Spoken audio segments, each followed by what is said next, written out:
Good afternoon, everyone. My name is Fiona Rankin, and I am the Alumni Engagement Officer for Young Alumni and Student Relations here at McMaster. I'm also a proud McMaster grad from the class of 2024, and I have the pleasure of being your MC this afternoon.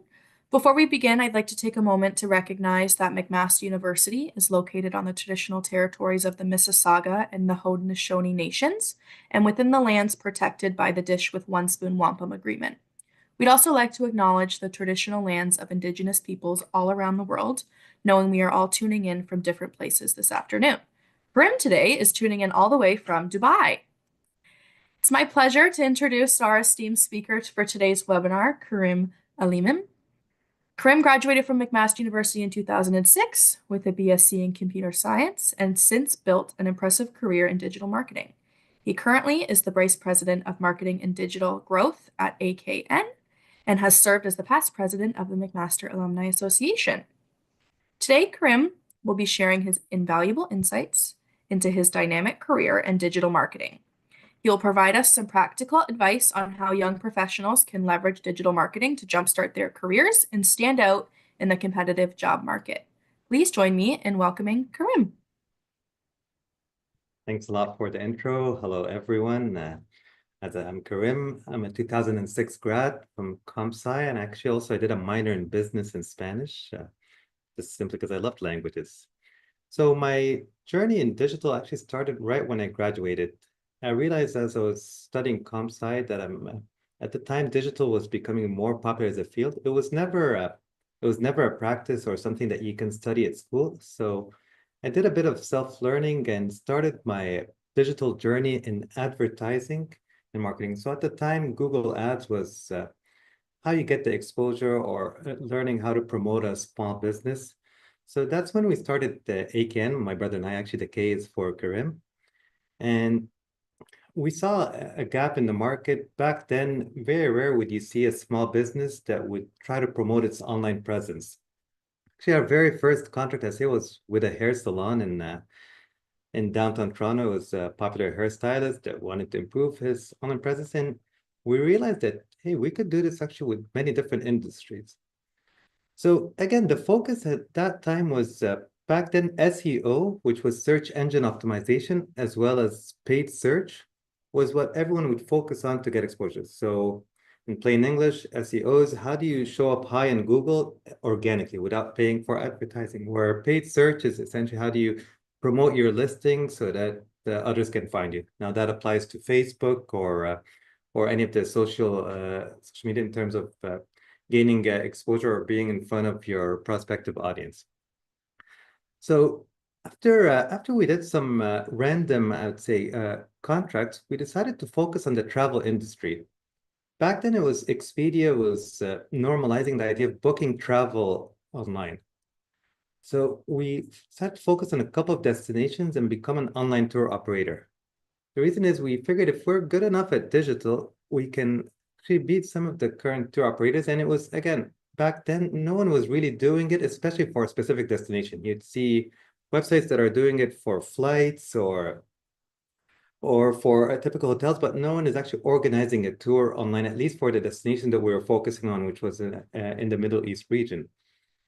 This allowed us to jump into number 2 at TripAdvisor and allowed us to price higher. So we kept doing that probably for 5 years, just relying completely on our digital marketing. We didn't even have a physical presence to sell tours and execute them end to end. We ended up selling that at 2013 and realized at that time, okay, digital is fun and all that, but there's only so much back then that you could give to small business, SMBs. And that's when I decided to change my focus into enterprises. I wanted to learn really how enterprises do their digital marketing. And by the way, digital marketing, the name of today's webinar, what comes to mind is usually advertising, whether it's Facebook, TikTok, X. But from an enterprise perspective, digital marketing actually focuses more on their own first-party data. So when you think about, for example, TD, how do they leverage all the data of their website visitors or TELUS or any of the large enterprises? They focus more on how do we learn what you like from you visiting the site and catering for it. So I want to change a bit the idea of digital marketing being directly associated with paid media. From an enterprise perspective, the main focus, if again, one of the main focus is actually how you leverage your first party data. So I couldn't really find a method to learn about that because most of these enterprises, they use enterprise tools such as Salesforce, Adobe, Suite, and it wasn't that was in 2013. You couldn't really actually go on YouTube and find a video about how these tools work. I tried so hard to research it and I couldn't because you really needed hands-on experience. So what I decided to do is actually move to Alberta and work with WestJet that had access to most of these tools. So it became an area where I can develop my skills. So I learned really how does A/B testing work? What is marketing automation? How do you leverage digital analytics? How do you build audiences, segments? How do you actually collect data about customer sentiment? How do you know if they're happy, upset? Do you upsell? Basically leveraging all of their traffic in a way to help their bottom line. Before, I used to think that digital marketing is kind of binary in terms of we're either trying to sell you something or collect leads. But then I learned that you can have over 100 different objectives on the site. Like, for example, at WestJet, one of the goals was how do you get people to self-serve as opposed to calling the call center? How do you get them to do a refund online? How do you make sure that they can do a check-in success rate? So all of these were actually considered part of the digital journey. But more importantly, how do we find out why aren't you booking that flight? Is it because of the price? Is it because of the connection? How can we take that data and then personalize to you? Is it worth it offering a coupon? Is that going to move the needle or going to eat up from the revenue? So I was introduced to a completely new world. This world is called the world of MarTech, marketing technology. Marketing technology, I'd say it's divided into 4 or 5 different disciplines. Digital analytics being the first and the most popular. Then comes personalization. When I say personalization, you can think about Amazon or Netflix. I mean, if you think about Netflix, when it first started, what made Netflix special? It's not that they had their own shows. It's that they could actually predict to a certain extent what you would like to watch next. That was therefore. Then came Netflix originals or them actually producing their own shows. But really their forte was predicting. And same with Amazon. I mean, it's no secret that Amazon is rarely the cheapest option to buy some of the items that you're looking for. But they can provide a seamless digital experience that will make you want to buy. And obviously, their fast shipping became part of the formula. But at the end of the day, it's really about the digital experience. So that's what we call the A/B testing and personalization. Then came the segmentation. Segmentation, I would say, could be a field on its own. Plain English is if we think about McMaster as a population, you have different segments: international students, ones who are just coming for master/PhD, ones who are focusing on the summer courses. You have your regular ones, but you can easily divide any population into multiple segments. The better you are at segmentation, the more successful you can be in the world of marketing technology. I can give you an example from, for example, I worked with TELUS, WestJet, even helped with Best Buy. But we tend to think, for example, at an airline that everyone is there, like people are just going there to book a flight ticket. But are you a family? Are you a business traveler? Repeat. Do you fly once a year? Do you fly multiple times a year? Are you a potential person that would fly in a premium versus economy? Do you just frequent Toronto, Montreal, or do you look for going down south twice a year? So when we were able to build these segments, we're able to target them with content that matters for them. If I know that you have kids, can I promote for you things like Orlando or Disney, things like that? So you're trying to always read signals. I currently even right now I'm working also with Nike, and Nike focuses a lot on segmentation. I can't really mention lots of the details, but if you think about, I mean, their brand, you can be into soccer, basketball. You can be a collector of shoes. You can be looking at the signature or the limited edition. There are just so many segments, and you're probably thinking, well, how do I know all of this if you're just visiting the website? The answer for this would be pretty long and we won't really cover it today, but I just want to explain that segmentation is the engine of a lot of things that you see online. So segmentation is essentially how do you recognize your website visitors and even tie them to things that they do offline? Like, for example, with Canadian Tire, we would have ones that would, for example, shop in store for something and then do something else online. How do we even recognize that, oh, you bought a hockey stick this store, then I want to show you like hockey gloves, things like that. This is all part of segmentation that allows you to do even better advertising, whether it's on the website, advertising on the website, meaning if you go to CanadianTire.ca, you see something that's relevant to you, versus if you're on Facebook and you see an ad, Canadian Tire, make sure it's catered to you. Again, you might be thinking, well, I see a lot of ads that are irrelevant to me from many different websites. That could be the case, but the more your segmentation strategy is refined, the more accurate this ends up being. So going back to MarTech and what I've been focusing on, say, for the last 10 years, is really how do we do digital analytics, personalization, segmentation, and then a natural thing that comes from it. And in the past, it used to be called DMPs, data management platforms. Now you hear more about CDPs, customer data platform. The industry today shifted to the fact that, yes, digital cannot be looked at in silo. Like when I mentioned, for example, WestJet or TELUS, we used to look at digital as one thing and what happens in the store is another. The industry now shifting, saying we want to see a holistic view, meaning I want to see what you've been doing offline and online in your digital platforms inside. So if I log into one platform, I can actually see, oh, you went to the store, then you called the call center, then you came on the website. Little things like that in terms of seeing that holistic view. And then comes marketing automation. Think about marketing automation as you showed interest in a product, but you never ended up buying. We call it you abandoned the cart, and then you start seeing ads about it wherever you go online, or you get an email about it, you get a reminder, all that. Even if you think about this webinar, you've probably signed up and then you got a reminder email or maybe a few rounds just to make sure that you're able to join.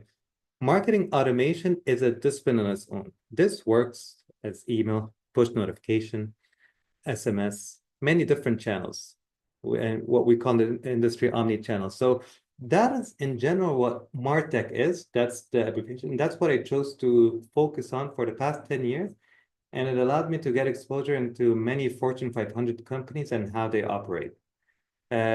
Every company becomes almost a different story, different challenges, but the discipline remains same, meaning we need to be able to have clean data for us to have to be able to trust our data so that we can do all these analysis and personalization. I would say that digital market as an industry shifted in the past 15 plus years, and I'm kind of aging myself as I'm saying that, from being focused on your creative side to now being heavily focused on your analytical side. And I saw some questions come in earlier, and of them saying what skills and all of that. I have to admit that math or analytics or the ability to read numbers properly is becoming a core skill required in digital. Where in the past, we would be looking for creative people. I want you to come up with a creative ad that goes viral. Yes, of course, there's still room for creativity for that side of the brain.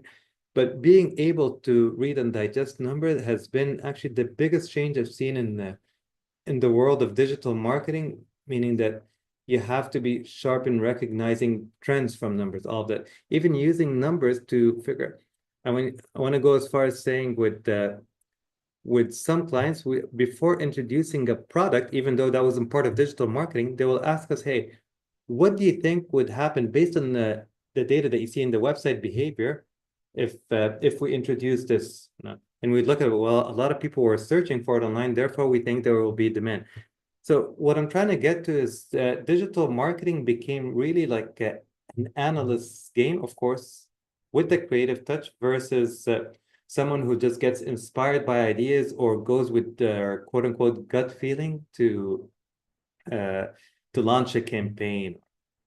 So recapping is the enterprise. And if I say the difference between working with SMBs versus enterprises, I would say that SMBs allows you to to see easily the difference you're making to the business simply because they might be heavily dependent on you. So if your digital marketing campaign is successful, you can almost double their revenue. Or that's something that's extremely difficult to do with a Nike or a Best Buy. You're looking at margin improvement, and it might not be as easy to show your wins. With enterprises, they look for someone who actually understands this and be able to solve some of their challenges. I would say the biggest challenge, I spend most of my day troubleshooting versus actually doing work, meaning that something is not working as expected. Why does that happen a lot with enterprises? Is because most of them, they have complex infrastructures in terms of how they host their data, how they do their caching without getting into the technicalities of that. And most of the tools that I talk about that do the personalization and all that, they don't necessarily work as expected because of that. So it requires, and that kind of leans into my computer science degree in terms of if you're wondering, well, if you graduate from computer science, you don't really reference anything comp sci related. The troubleshooting that I learned in comp sci came in really handy in working that world. Would I advise somebody getting into the enterprise world or working with enterprise? Yes and no. Yes, if you're in it for the long run and you're actually looking to have an average engagement with a company, and I'm not talking as it could be a full-time or as a contractor, but you really need to put in a lot of time, meaning the average company I work with, even from an agent's perspective, is 3 to 5 years. I rarely work with someone for a year or less, simply because it's hard to show results. What's not so good about it, it takes a while to build trust, meaning that if you Google ACAN, it's not a big name or anything. So why would a lot of enterprises work with us? It had to do with word of mouth. Once you establish yourself in that industry, then you get recommended. We actually, ironically, we don't really do digital marketing for ourselves because we solely depend on word of mouth reach. We even work with the government of Canada.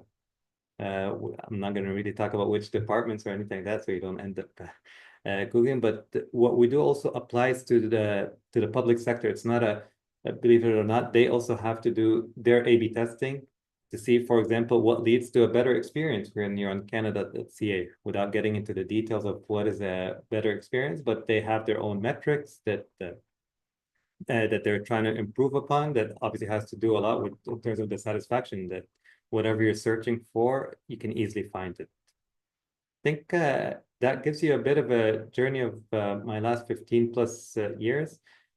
Uh, if I were to summarize it, it started with taking random engagements, then focusing on digital with tourism, with also working with SMBs, and then shifting the focus. I don't want to say exclusively, almost exclusively to working with enterprises and being able to improve their digital experience. To recap digital marketing, from my perspective, it used to be just paid media and search engine optimization. And today, when I hear the term, I think a lot in terms of marketing automation, analytics, personalization, even tag management. That's all that comes to mind when I hear digital marketing. So hopefully these 20 minutes or so were a bit informative, and I'm happy to answer the questions, whether the ones that were sent beforehand or if there's anything that's live here.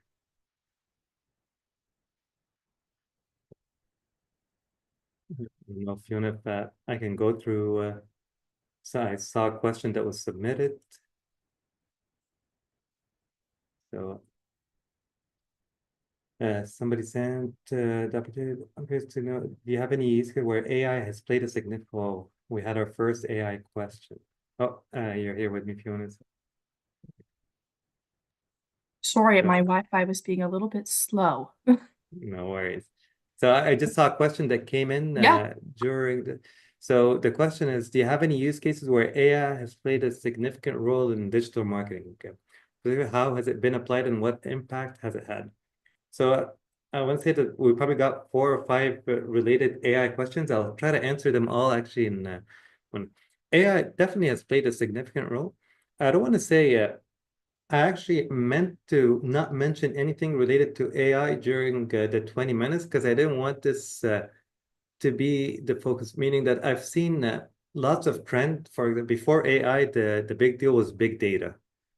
And AI, it's definitely not, it's here to stay, and it's something that we have to adapt to. But I don't want it to be shaped as something that's the biggest risk that you're facing today or something like that. There are lots of positive ways that AI can impact. And if we talk about specifics for digital marketing, when we're talking about paid media, we would spend quite a bit of time actually researching what are the right keywords, how should we define how many people are searching for it in different places. This used to be easy. Like I'm working right now with a client in the perfume business, and in the past I would probably spend a good 2 or 3 days researching this. With the help of OpenAI, ChatGPT, I think I had this done in 10, 15 minutes, all the research, all the trends and all. Obviously, it requires a human being to look over and say, okay, that makes sense. There is that bit of hallucination. So I'm mentioning a positive one. I know we had a few questions that came in before the session about the negative impact.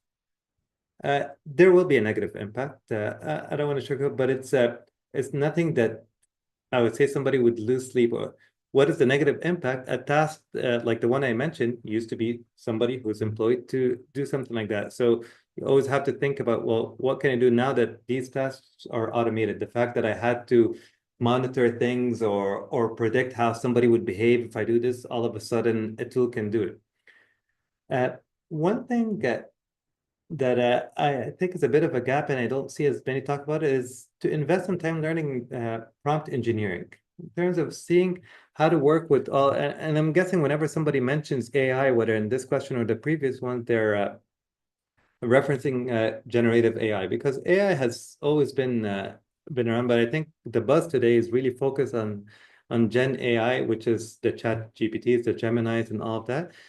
And and the reality is these if you want to call them chatbots or tools or LLMs, would be more appropriate, they need to be prompted in a specific way for you to get actually the response. And that is a field on its own. Even OpenAI has, and I can probably email to the attendees are interested, have a way for how they like the prompt engineering to be done. And it's nothing as simple as something that we can cover in this session.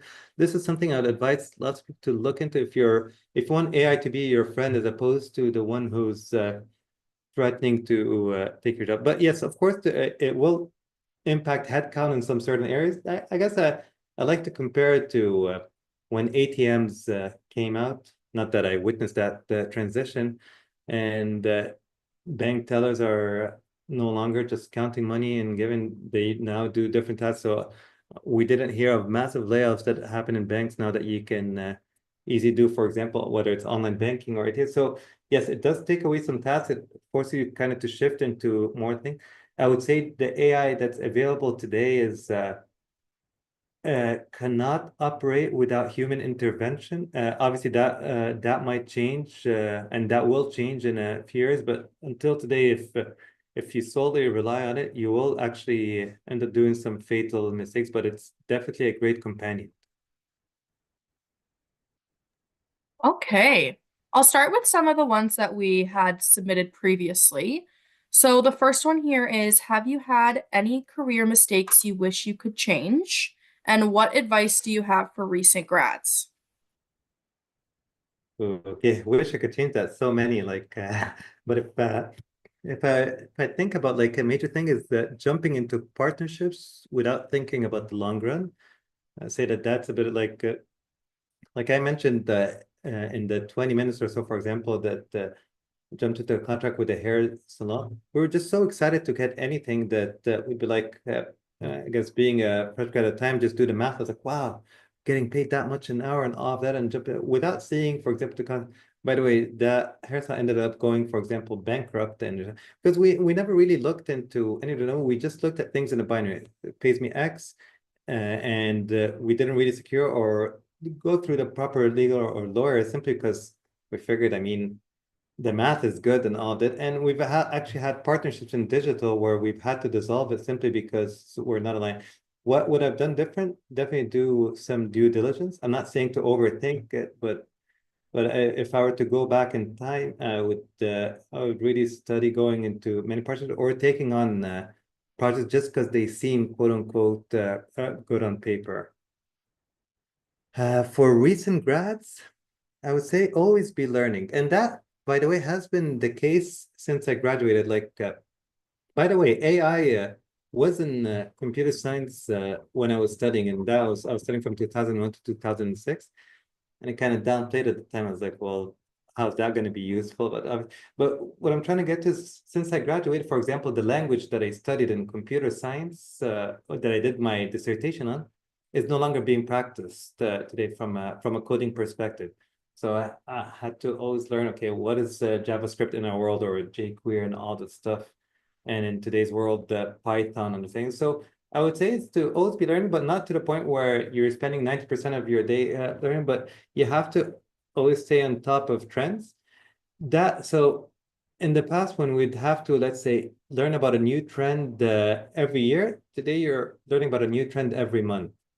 And I'm not even exaggerating with that. So always have to be sharp. It's like, okay, I didn't know that DeepSeek does this and all that. So let me see what they're doing, and just try to learn. Because once you stop learning, especially in the field of digital, like your big fear is not AI, it's somebody really using the AI better than you, or taking over simply because you snooze a bit. It's not to the point where you cannot take a vacation or can't take time off, but for you to, like, what allowed us to survive a lot when the internet, we always had to update. What I'm doing with Nike today is very different than what I'm doing them 4 years ago. And had I relied on my quote unquote experience, I wouldn't be working with them today. I always had to learn. I was like, okay, that's how I need to learn how caching works and all that stuff, and the book. So definitely to be in constant learning mode in today's world, that's much, much easier than when I graduated. I mean, you have Coursera, LinkedIn Learning, so many different options that you don't even have, like, with $50 to $100 max, you can be a pro in from a learning perspective in many things. Okay, so the next one here is how do you choose a specialization in digital marketing, especially when transitioning from another career? And I think we also had another question submitted around the same, a live question submitted around the same topic. Yeah, so that's a trick one. So as you might have seen in the intro I gave, digital marketing is much bigger than paid media or just search advertising. I would say to see which one aligns with your strength more. For example, I'm not good at the creative side. Like that, the creative side of the brain for me is close to that from an artistic perspective. I just don't have it, and even developing it to be average will take lots of time for me versus someone who's more inclined with artistic work. I decided to really focus on my strength in terms of obviously being in comp sci and more of the analytical stuff, to delve deep in that versus getting into something where you're supposed to come up with a creative video that goes viral. That won't be me. It could be someone else here in the call that has that, and has an eye for it. So I'd say really that the field is big enough, and it can take somebody who's good in many different fields. What I would advise is to be at least good enough in many different fields. Like, for example, I'm not good in creative, but at least I know the fundamentals of, well, at least something to high views. I won't be able to come up, but I know the art behind. So there is an expectation in today's world when somebody's hiring for digital that you have enough general knowledge in many different disciplines, and you're really good at one thing.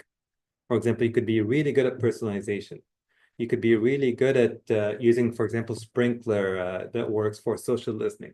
And then you could be average in that. But you have to have something that say, okay, yes, even if we end up not using that tool, at least this person has general knowledge in.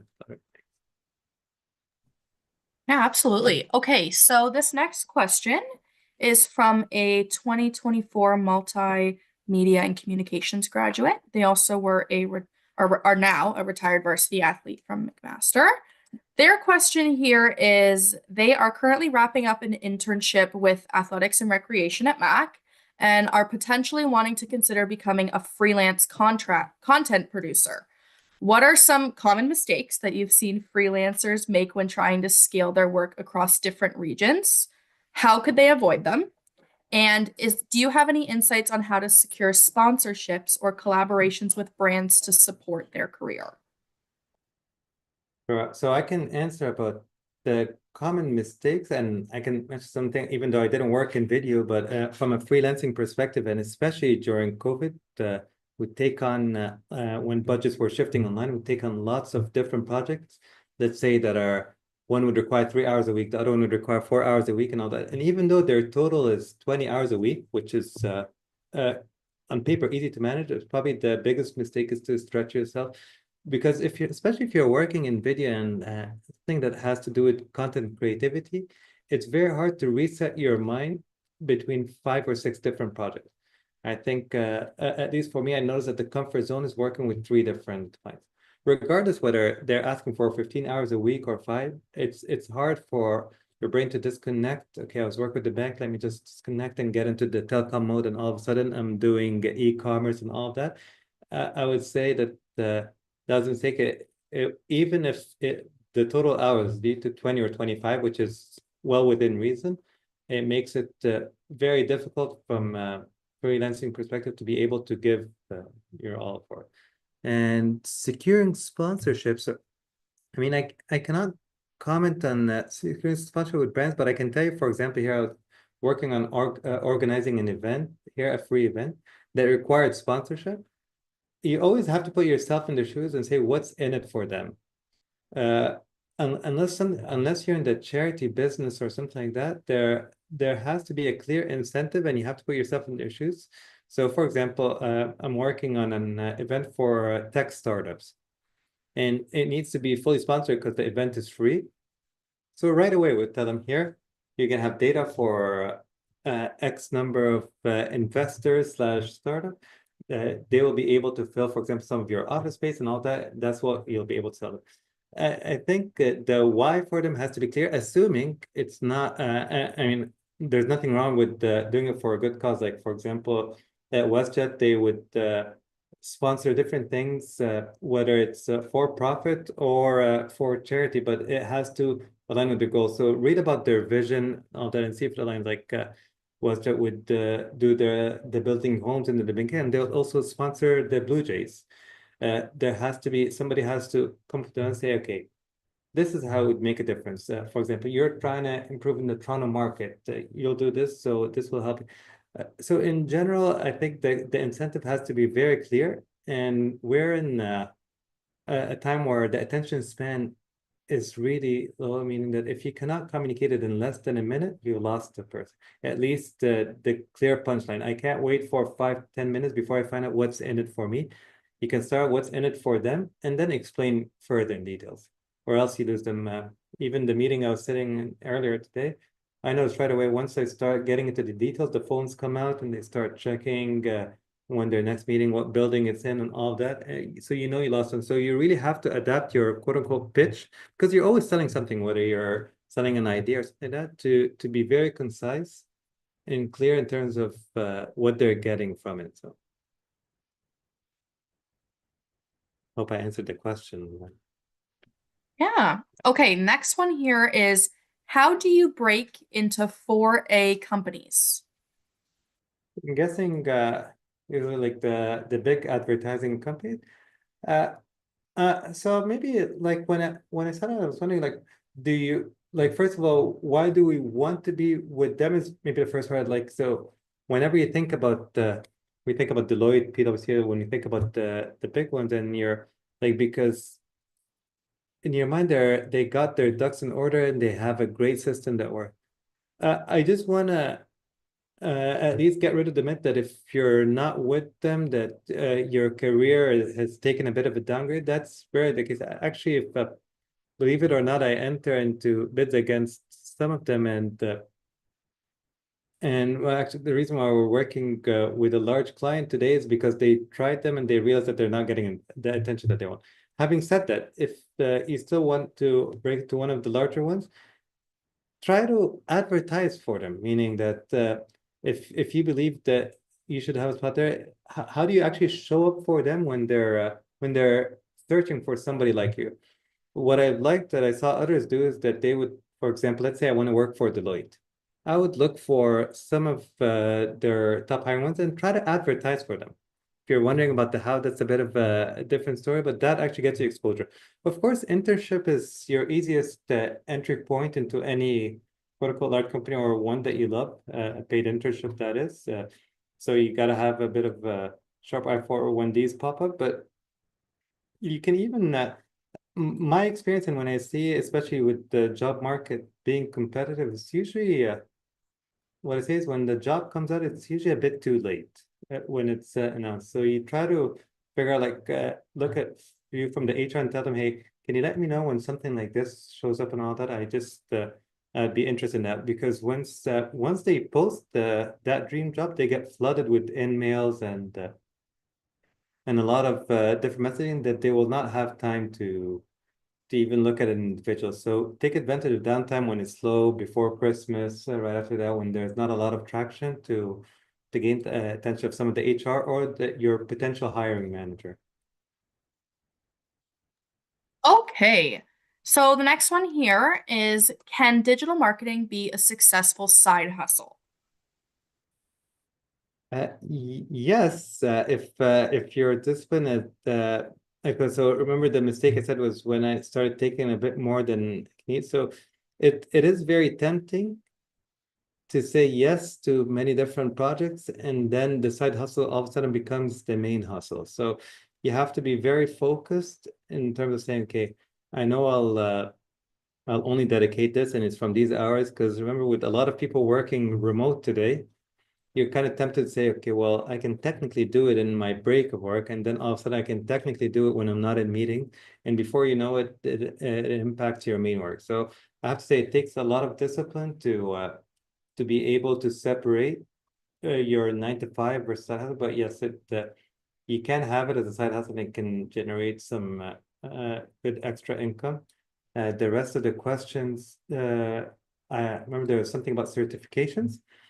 So certifications, they don't matter in lots of industries. If we're thinking about the North American market, except when you're working with the public sector.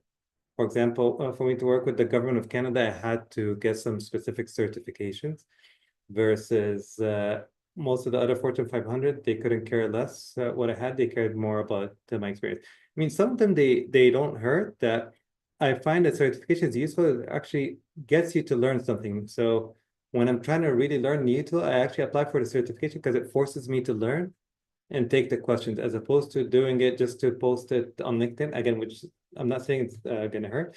Some of the recruiters, they look for it, but hiring managers are not in love with it. It's simply because of the amount of certifications out there.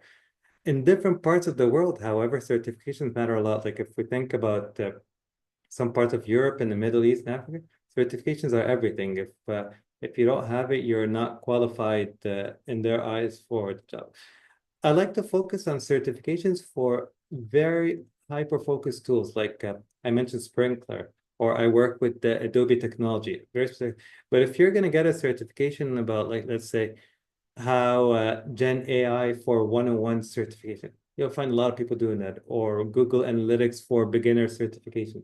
These I don't think will add much value. If you manage to get into the focus tools and the certification for them, I believe that's where a lot of the value is. All right. Number 7 here. What do you look for in a marketing portfolio? So I'm a bit unsure in terms of like somebody that we would like to hire. I'm guessing that's where the questions go.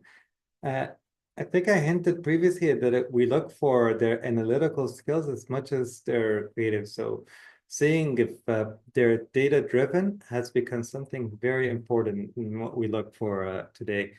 And for them to have attention to detail. Attention to detail is very important. I know these two things you're probably wondering, well, they have almost nothing to do with marketing, but in today's world, they really are the engines of marketing in terms of, I mentioned the shift in terms of marketing becoming more and more data-driven as the years go by. So we try to see someone, if we're talking to someone and we realize that they mentioned things in such a vague terms, like we improved the revenue a lot. And you don't really hear about percentages or year over year or lift or incremental value, things like that. Because these are a bit of like red flags. So I know that they don't sound like the cute marketing stuff that you're used to hearing, but these are things that we definitely look for. All right. How can older professionals reignite their career in digital marketing? Older professionals, you're never too old for this market. We mentioned that this field actually changes quite a bit. So I'm not saying that somebody who's entering today will be like somebody with 15 plus years of experience, but really the game is changing a lot. The tools are changing, and a lot of things that even if I think about what I studied, like for example, what I studied in computer science and the ability for us to come up with that specific dissertation, that could be done with some of the tools right now in 20 minutes or so. So what I'm trying to say is a lot of us quote unquote experienced ones, we have not, I don't want to say that's used to, but that have become easily automated. I would say access what's out there, all the learning courses, focus on a specific thing and be really good at it, whether it's segmentation. And I have a clear bias towards it because I personally think that it gives you a bit of a head start in how some organization, and it's a pain point that I've seen it shared, whether someone's in telco or even government or all of that. So uh, I I wouldn't say it's ever too late uh, unless you said that you don't want to put in the hours for learning, but hands-on experience is great. Totally, my path to hands-on experience was actually working inside of an enterprise, accepting something that at the time would have looked like at the most, meaning that I went from running an operation end to end to being an analyst. And I was perfectly fine knowing that the end result would be me learning tools. So there's nothing like the hands-on experience with it. Definitely. All right, getting down to the last couple here. Which social media platforms should be prioritized? That answer could change every single day, but if we're thinking about today, and again, depending on the industry and all of that, you're especially looking at Meta and TikTok as the top two. So Meta obviously includes Facebook and Instagram, and their advertising platform is one. So Meta advertising technically gives you access to these two, and even including WhatsApp now. TikTok is definitely something that's up and coming in the world of advertising. X or formerly Twitter has not, even before the takeover, has not yielded to great results, and especially uh, when you look at how they do their moderation. So if you're working with big brands, they really care about where their content shows up. They want to make sure that there is nothing like political showing up around it or anything like that. So that's where you look at moderation, where a small business, for them, whatever gets them the best ROI, they don't care about that. So brand safety becomes a pretty big deal, and that's something, for example, X cannot offer today. That might change in the future. That's mainly what I was mentioning was for the North American market. Obviously, LinkedIn, depending on the business, if you're going after, let's say, you have an event and you want to go after some C-levels, then LinkedIn becomes more useful in that perspective. But in some other parts of the world, believe it or not, Snapchat is such a big deal from an advertising perspective, where it's trending down in North America. So the place, like the context does matter, but I would say if I were to summarize, it's Meta and TikTok. All right, last question here. How can you grow in digital marketing after your first job? Self-learning, this is a really big portion. So if I think about Western, like so for that, I was hired to just analyze digital data, but I really took it upon myself to do a lot of the different stuff, the personalization and all of that, even though I wasn't really tasked with it. So I'd say that if you're in an organization that allows you, even though Webster was not a small company, but it almost operated as a startup in terms of here, see where you can add value. I think this is where taking initiative does matter, especially if you're working remote. You really have to show that you've learned other stuff as opposed to when you're in an office setting and some can actually see the efforts that you're doing. But I would say that the self-learning today, you have access to tons of great courses. I mean, in the 7 years ago or 8 years ago, I decided to, when big data was becoming big data, I decided to take courses at UTM to learn all that. I would never do that today, for example, simply because the the ability for me to learn some of the stuff that I want in big data is much, much easier. Back then, we actually needed a classroom setting for it and all that. So definitely, their self-learning is the way to go. There are lots of useful online forums. You'll be surprised how helpful the community is. Whether you're asking on Reddit or wherever, you'll always find someone who's actually willing to help you for free if you actually put the effort in you're trying to learn. All right, we have one last live question here. Could you please elaborate on how you would provide data insights from different sources of data and what analytical skills do you apply? Different sources of, so elaborate on how you would provide data insights from different sources of data. Okay, so we try to so I think I mentioned at one point that in the past we used to just look at digital versus other channels. So now there's what we call the customer journey analytics, if you want to call it. So you have to come up with a way to, I don't want to say standardize the data, but have it in one dashboard. So we look at how we can key off the data. So I'm going back to my computer science roots in terms of saying, okay, we're using the unique identifier as their CRM ID to standardize. So we try to have a quote unquote single source of truth. There are lots of BI tools today for that, like Power BI or things like that, that allow you to aggregate data from different sources and see it in one dashboard. It's just the effort that you have to do is more in the taxonomy and how the data could be structured. So there's a bit of a deeper, but I would look into some of the business intelligence tools that allow you to standardize the data like that. Right. Well, I think Did that I? brings us to the end. I think we got them all here. Oh, perfect. Thank you, So everyone, for engaging. And thank you so much, Krim. Thank you for tuning in all the way anytime, from Dubai. anytime, and feel free, you guys, to ping me a question if you come up with it later. I think you can find me on LinkedIn or maybe my contact details could be shared, and be happy to answer it. Yeah, we can definitely do that. We'll put that in our post email that we send. Sounds good. All All right. right. Thank you so much, everyone. Have a great day. You too. Bye bye.